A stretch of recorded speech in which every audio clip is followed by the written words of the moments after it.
पर supreme court ने आज बड़ा फैसला सुनाया है। कोर्ट ने 58 याचिकाएं खारिज कर दी। सुप्रीम कोर्ट की संविधान पीठ ने नोटबंदी के फैसले को सही बताया है। सुप्रीम कोर्ट ने सोमवार को बड़ा फैसला सुनाते हुए केंद्र सरकार के 2016 में 500 और 1000 रुपए के नोटों को बंद करने के फैसले को बरकरार रखा है। सुप्रीम कोर्ट ने मोदी सरकार की नोटबंदी को चुनौती देने वाली 58 याचिकाओं पर सुनवाई करते हुए ये फैसला सुनाया। सुप्रीम कोर्ट के 5 जजों की पीठ ने 4-1 से इस फैसले को सही ठहराया है। आपको ग्राफिक्स के जरिए बताते हैं कि फैसले में सुप्रीम कोर्ट ने क्या कहा। नोटबंदी का फैसला सही है, उचित प्रक्रिया का पालन हुआ है, सभी नोट वापस लिए जा सकते हैं, नोटबंदी की प्रक्रिया में कोई गड़बड़ी नहीं हुई है।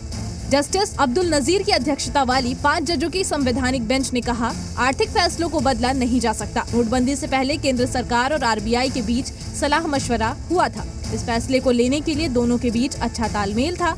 ये अपने घर के पास सिर्फ देसी मुर्गियों को पाल कर हर साल 6 लाख कमा रहे हैं। आप भी ये करना चाहते हो तो फ्रीडम ऐप को अभी डाउनलोड कीजिए।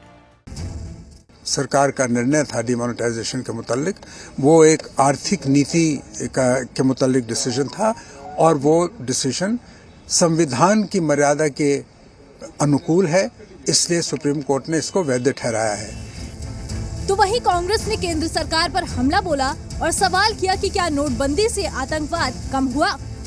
जो 1934 का आरबीआई एक्ट है उसका सेक्शन 26(2) यह फैसला सिर्फ उस पर केंद्रित था कि उसकी कोई अवहेलना नहीं हुई, उसका पालन हुआ गया।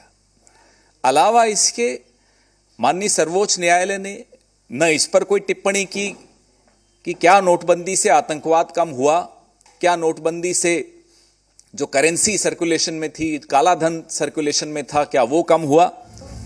बीजेपी ने कांग्रेस पर पलटवार करते हुए कहा कि पत्थरबाजी की घटनाओं पर विराम लगा और नोटबंदी के बाद बढ़ा डिजिटल कारोबार। इस तरीके से ट्रांसपेरेंसी आई है और आज इस विषय को उठाने का दिन है। इस विषय को आज उठाने का दिन है और मैं आपसे 2-3 बातें खाली आपकी जानकारी के लिए कहना चाहता हूं। डिजिटल पेमेंट में कितनी बड़ी गति आई है। अक्टूबर 2022 यानी सिर्फ 1-1.5 महीना पहले भारत में 730 करोड़ डिजिटल ट्रांजैक्शन हुआ। आपको बता दें कि सरकार के नोटबंदी के फैसले के तरीके को गैर कानूनी बताकर इसे खारिज करने के लिए याचिका दायर की गई थी। याचिकाकर्ताओं की तरफ से वकील पी चिदम्बरम ने सरकार के इस फैसले को गंभीर रूप से दोषपूर्ण करार दिया था। साथ ही उन्होंने कहा था कि इसमें सरकार ने आरबीआई से किसी प्रकार की सलाह नहीं ली थी, न ही इसके बारे में समय रहते लोगों को जानकारी दी गई थी।